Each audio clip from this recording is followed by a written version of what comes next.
Hello and welcome to episode 89 of Driver Suit Blog Radio. As always, I'm your host, David G. Firestone. We're going to do something different for the second segment. I've been wanting to do this for a while, but we'll cross that bridge when we get there.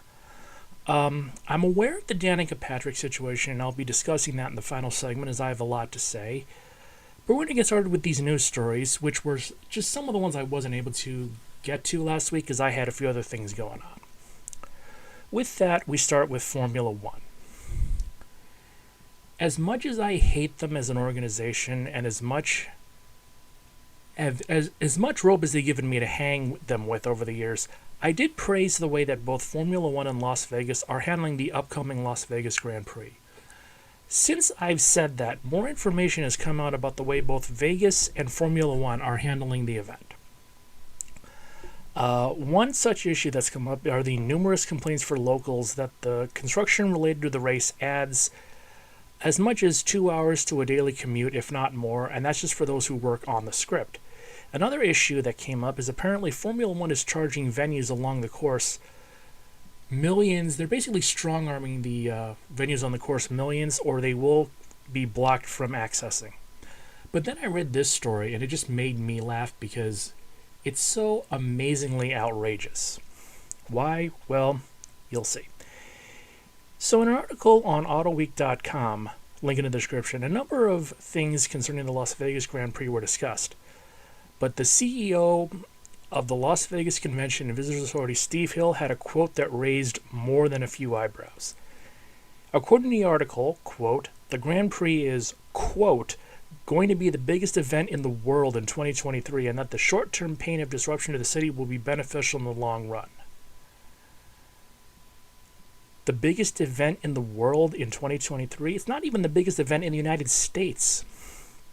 The Super Bowl is the biggest event in the U.S. by a wide margin. There's no other sporting event in the United States that can generate remotely the TV numbers that the Super Bowl can. It's not even the biggest event in Las Vegas within a 4-month period because that honor is going to next year, this upcoming Super Bowl. The season just started. The Super Bowl that's going to be held at the end of the season is going to be in Las Vegas. It's going to get more money, more TV views, and more visitors. It's not going to do the numbers of the Super Bowl. It's not going to do the numbers of the Daytona 500 or even the Indy 500. I get that the CEO is trying to hype up the race. I get that he's trying to get you excited. But there is a point where hyperbole just gives way to sheer and pure delusion. And we've reached that point. Biggest event in the world. Not even the biggest sporting event. Not even the biggest race. The biggest event.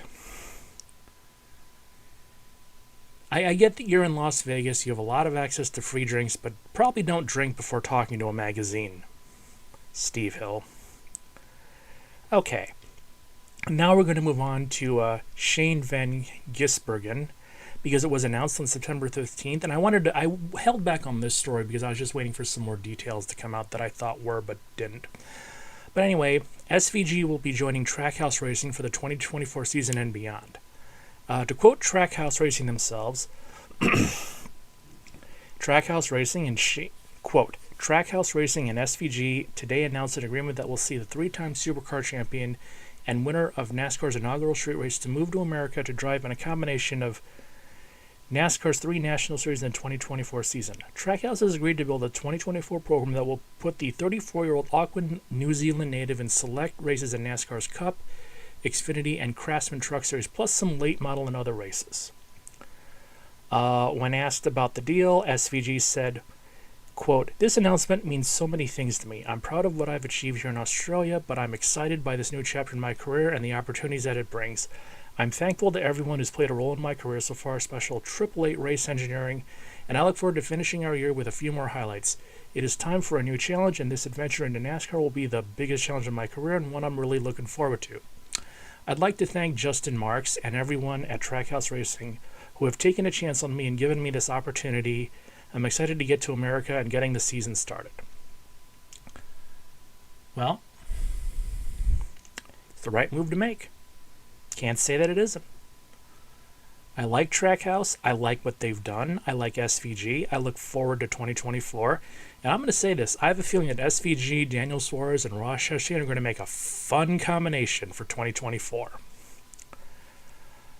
So, sticking with Trackhouse Racing.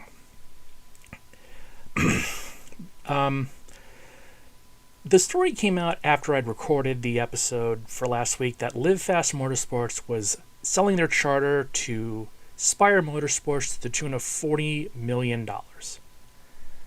It's a move that I've been expecting because for a myriad of reasons, but the simple fact is Spire is a team that has won a race and has gotten results. Live Fast isn't. I'm sure he's a nice guy, but BJ MacLeod is a team owner, has 2 top 10s, and has led 11 laps in 3 years in the Cup Series as an owner. Now, Live Fast Motorsports will also be operating as a part-time team in 2024. Now, in the same JC article, link in the description, it was also confirmed that Trackhouse and Spire will form an alliance for the 2024 season with Zane Smith as the driver. Theoretically, this will see Zane move to Trackhouse in 2025. Again, I like this move. I think it's the right move. All involved made the right moves. And again, I'll be interested to see how this plays out in 2024. But one thing about 2024 that I'm not happy about, and I think a lot of other people are going to be not happy about either, is that NASCAR's top 3 series won't be returning to Road America in 2024. Now, the Cup Series race was taken from Road America, moved to Chicago. And there will be news on whether or not that's coming back soon. I have a feeling it won't be due to the controversy within Chicago, but NASCAR definitely wants it back given that it was the second most watched race of 2023. So we're going to see how that one plays out. But what are the reasons? I couldn't find any of the reasons, but what are the reasons here? Road America has a solid track record as a track. It's popular with fans. It gets decent TV ratings, and people like it. NASCAR fans have been screaming for years that they want more road course racing, so why would you take one of the best road courses out of the schedule for next year? It just doesn't make any sense. But then again, nothing in NASCAR does at this point. Now, this last story isn't a racing story, but I just had to talk about it because it made me laugh. So, I live in the Chicago area, and like many in Chicago, I've spent many a day at the Lincoln Park Zoo. If you're in Chicago for a vacation, go check it out. It's a great zoo with free admission, and they have a lot of events. Last weekend, they had not so much an Oktoberfest celebration, but an Oktoberfest celebration. Yes, they really called it Oktoberfest. Now, as the name implies, it was an alcohol-free Oktoberfest, which defeats the purpose, but I'll get to that in a minute. I have to read this because, well, you'll see. This is from an ABC 7 Chicago story on the event, link in the description, but it's one of those things that's more of a press release. Quote, grab your lederhosen and swing by to sample non-alcoholic beers and zero-proof craft cocktails and snack on traditional foods such as wurst and jumbo soft pretzels complete with mustard flights. The inaugural event is for anyone 21 years or older. It's an exciting night at the zoo like any other, just without the booze. Whether you are sober curious, not drinking for any reason, which maybe this is just me, but that would fall under the category of sober, or would just like to socialize for a night without alcohol around, come and join us. Come on out and join the party. It continues. Aside from samples of, quote, non-alcoholic or alcohol-removed craft beer or wine along with zero-proof cocktails from local and national non-alcoholic brands, and, quote, you can also get free rides on something they call the AT&T Endangered Species Carousel. Okay, I've been to the Lincoln Park Zoo 50 times, maybe more. And I'd like someone, and I don't give a rat's ass who, to explain to me this statement. Quote, it's an exciting night at the zoo like any other, just without the booze. I've been there so many times in my adult life. I've never had booze at Lincoln Park Zoo. Do they even sell it there? And Second off, more importantly, Oktoberfest is all about the beer. That's the whole point. You know, you're not showing up for soft pretzels. You're not showing up for wurst. You're showing up for the beer. You show up, you get hammered, drinking beer, and then you either get a ride home, take a taxi home, or take an Uber home. You've killed off the main reason for going to Oktoberfest. And I'm sorry, but if you're quote-unquote sober curious, and not drinking for any reason, Oktoberfest then just isn't for you. And also, if you actually showed up here wearing lederhosen for this, I hate you even more. With that, our second segment will be much different. I've been wanting to do this again for a while, so I'll be right back.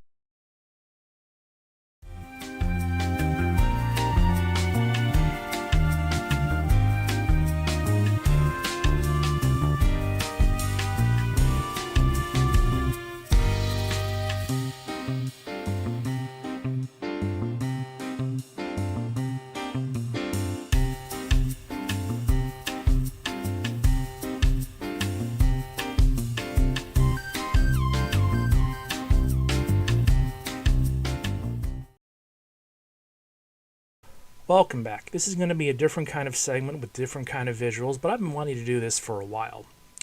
Recently, I bought a used mini claw machine. It had some flaws that I was able to fix, and the specific model of this is seriously a Vever 110 volt mini claw crane machine metal case bar candy toy catcher shake proof. And for anybody says anything, that's literally how it's referred to on the Vever website. No joke, no exaggeration. Most just refer to it as a Vever mini claw machine. It's actually in really great condition and it works very well. In setting it up and in analyzing the various settings, I realized that there's a lot of ways that these machines can screw the player over, so I decided to examine some of these methods, and I should note this is just limited to this machine. There are many different types of claw machines with different kind of owners. Some are better, some are worse, so this is just a generalization of the settings of this machine. Also, I live in Illinois, and if this machine was accessible to the public, all of these would be illegal, as well as would be in many other states. Now, here are some of the methods that owners can use to make money off rubes. Method number one, the most obvious, is the payout rate. It's a setting in almost all claw machines, but it's not just limited to claw machines. The game Cyclone is a notorious link to this tactic. In short, a payout rate limits the number of times a claw will close with full strength around a prize. Now, this setting can be very lucrative to owners, as many will spend more money to win stuff. Now, if the claw picks up something, it's either not going to tightly close or not close fully around the prize, and will drop it before making it to the prize chute. Now, an alternative to this is method number two, claw strength, because you can adjust the strength of the claw. The claw strength, as I mentioned, will affect if the claw can carry the prize from the playfield to the chute, and you can reduce the strength of the claw just enough to make the claw too weak to carry a prize to the chute, and it's an option for owners. Now, the next group might not be done intentionally. I'm going to point that out. Number three, prize size. We're going to move to the prizes themselves, as there are three ways a prize can be used to screw the player. First, if you put something in the machine that's too big for the claw to fully grasp, even if the claw is at full strength. Again, I don't think sometimes this is intentional, sometimes it isn't, but I have seen examples of this in the wild. It's a simple but effective way for owners to give the impression that something is winnable. And in conjunction with this, there's method number four, the shape of the prize. Now, if you've been to arcades in the last few years, you know that claw machines with rubber ducks or plastic eggs are very common sights in arcades. But with the egg machines, if you don't have an egg-specific claw, these eggs can be difficult, if not impossible, to win. And this is true with all claw machines. Some prizes have to be the right size for the claw to grasp. Sometimes some prizes are the right size, but if the claw can't close it around because of the shape, it won't be able to carry the prize to the chute. Now, again, this might not be something intentionally done by the owner. So don't automatically assume that it's done with malice in mind. Method number 5, prize weight. Now this is another deceptive tactic, though this is somewhat more common, is to have a prize that's both the right size and the right shape for the claw, but is a little too heavy for the claw to grasp. There are some plush animals, for example, that look soft but have some weight to them, such as Thai beanie babies. They might look and feel light when you're playing with them, but in a claw machine, they can be heavier than other plushies of the same size. This can also be used against the player. Method number 6, joystick sensitivity. The action of the claw is fully controlled by the joystick. Adjusting the sensitivity of the joystick can alter the playing experience. Now, this can be done to either help the player in giving them a better sense of control, or hinder the player in terms of how accurate you can be with the claw in the allotted time. Now, this is one that's common to all claw machines, but it's not intentionally done with malice. Method number 7, dead zones. Every claw machine, due to the mechanics involved with the way that the machines are made and operate, they all have areas of the playfield that the claw can't reach. Objects within this area are in the dead zone. Now, obviously, the fuller the claw machine, the more objects will be in the dead zone. So I'm going to use my claw machine as an example. I'm going to be illustrating this using a 1200 by 1200 picture of the playfield, which is in real life 12 inches by 12 inches with a 6 by 6 inch prize chute. Now, for this example, the playfield is blue and the prize chute is yellow. Now, after doing some research and running the numbers, I figured out that my machine has a 2-inch square area that constitutes the dead zone, here illustrated in red. Essentially, the winnable area is reduced by 2 inches. Now, here are the two side by side. Now, this one you can't really blame the claw owner, because it would be ethical to only have prizes in the blue area and not in the red. But in doing this, it provides a very ugly visual and makes the machine look empty. So most owners will fill the machine up and give it a full look. And again, this one really isn't done intentionally to screw the player over. It's done to bring a player in, but it can be aggravating nonetheless.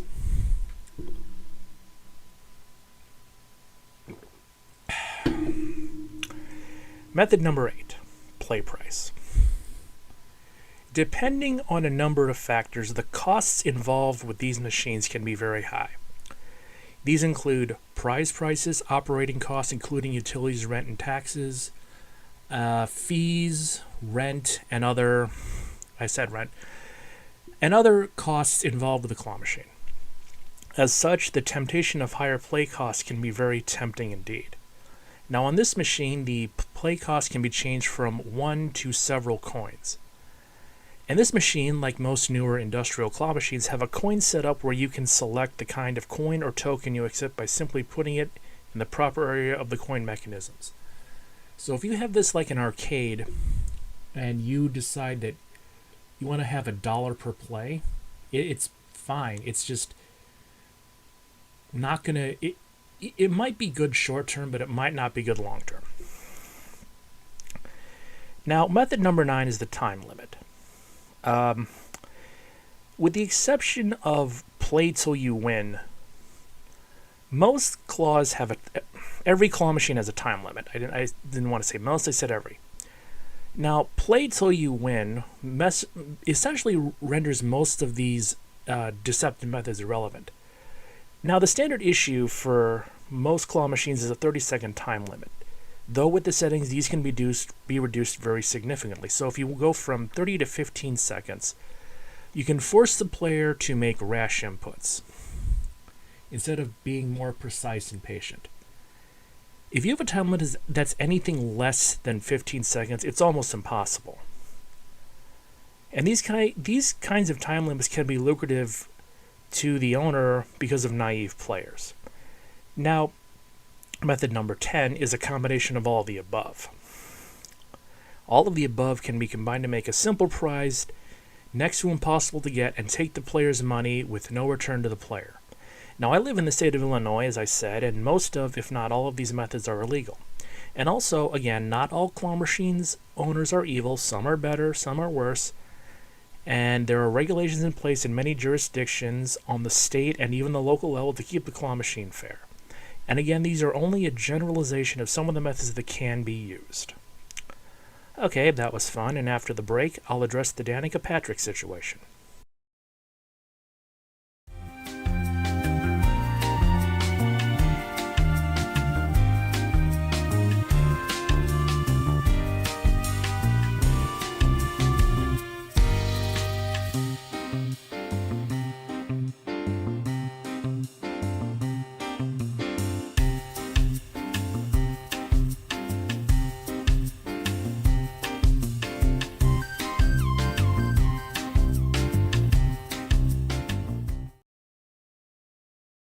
Welcome back. So last weekend we had our annual neighborhood block party. It was fun. I got to eat a lot of delicious food. I got to hang out with the people I live around, and I decided that the week prior should be positive because there's simply too much negativity in the world today, which will factor into the story. As such, I decided to save this story for this week. Sadly, on Sunday, September 17th, 2023, Sherry Pollack, who was Martin Truex Jr.'s longtime girlfriend, passed away. At 35, she had been diagnosed with stage 3 ovarian cancer. She fought it successfully and went on to found Sherry Strong, which is a charity devoted to fighting childhood cancer. Unfortunately, her cancer returned in 2016 and she fought it again, but her cancer sadly won the fight on September 17th. With her death came an outpouring of support for the woman who fought her own battle and devoted her life to helping others with that same fight. She touched everyone she met. Well, almost everyone. In the hours after her death, Martin Truex Jr. tweeted, quote, "From the very minute of her diagnosis, Sherry was determined to not only fight ovarian cancer with everything she had, but also make a difference in the lives of others battling this terrible disease. Sherry's passion for making a difference in the life of others was inspiring to everyone through her tireless charity work for so many years. Her legacy will live beyond our lifetimes and continue to help countless families who are battling ovarian and childhood cancer. I would like to extend my deepest condolences to her entire family who have shown incredible strength and resilience throughout her battle." While the overwhelming majority of people showed support for Sherry, Danica Patrick was much less sympathetic to Martin Truex Jr. In an Instagram story, Patrick made the following comment, quote, "I avoid negativity on social at almost all costs, almost. But this is the most insensitive, disconnected statement from a guy that I've never liked, and obviously for good reason. I don't care what happened between them, but this is as cold as it gets. A PR rep wrote this guaranteed. You're free from this now, Sherry." End quote. Holy fucking shit. I would use the term tone deaf, but I can't, because what is a term for when tone deaf doesn't even begin to cut it? This particular Instagram stories got so many negative responses that Danica was trending on Twitter for several days. Everyone who commented on the story made her out to be insensitive and self-centered, which she is. Don't believe me? Let's take a much deeper look at this one. Danica Patrick's entire career can be summed up by the fact that she stumbled into victory lane at the 2008 Indy Japan 300 at Twin Ring Montegi due to a fuel mileage gamble by Elio Castroneves that ultimately failed. It immediately went to her head and boosted her massive but fragile ego. Now, IndyCar tolerated her as best they could because she was a ratings grabber when they needed ratings. However, most fans saw her for exactly what she was. In boxing, she would be considered a hype job. Hype jobs are boxers who are undefeated in amateur boxing or even to some extent in pro boxing, but their opponents are either tomato cans or amateurs with no real talent or experience. They ride hype and more often than not get exposed. This is exactly what happened with Danica, and we all saw through the hype. As such, when Danica made the jump to NASCAR, she was quickly signed by JR Motorsports and raced in the Xfinity Series, and eventually was signed by Stewart Haas Racing in the Cup Series. With minimal time in stock car developmental, she was signed by a championship caliber team. She was constantly surrounded by top-tier talent and coaches, but her racing didn't improve at all. She was self-centered, whiny, and always felt like she was being disrespected, when in fact she had done nothing in NASCAR to earn any form of respect. In NASCAR, she raced for 8 years both in Xfinity and Cup and scored 7 top 10s and 1 pole in each. Her quote-unquote retirement wasn't so much about her wanting to retire, but the fact that she felt entitled to race at a top-shelf team, but no such team would even consider her for a ride given the hype job that she was. And like most washed-up athletes, she started a podcast, but her podcast, named Pretty Intense, is something to behold. She seems to be willing to host anyone, and she'll post clips from her podcast on her Instagram feed. And 2 of these that you have to just listen to because they're just amazing. One of them is titled Evidence of Aliens Altering Human DNA, and the other one is Chemtrails Are Real. And that's exactly why you should listen to it, because it gives you insight into the kind of woman she is. She is so disliked by NASCAR fans and the NASCAR community in general that she can't even get television work in NASCAR. She's been on the team for the Indy 500 and some F1 races, but the fact that one of the most visible racers of her time can't get television work because she's so unlikable, well, that says a lot. And you know, I can tell that she is so unliked and unlikable. Well, as you can tell, every idiot in this day and age has their devoted fans. They will come to their defense no matter how dumb or insensitive they are, i.e. Noah Grayson. So where were all of Danica's devoted fans when all of this happened? No, seriously, where are they? You didn't hear a peep from any of them, and it says a lot about who she is as a person and the comments she made that nobody is coming to her defense at all. Even her most devoted bootlickers are not defending her in any way, shape, or form, and that's all the proof I need. Danica's ego is beyond massive. You can tell that during her time in NASCAR.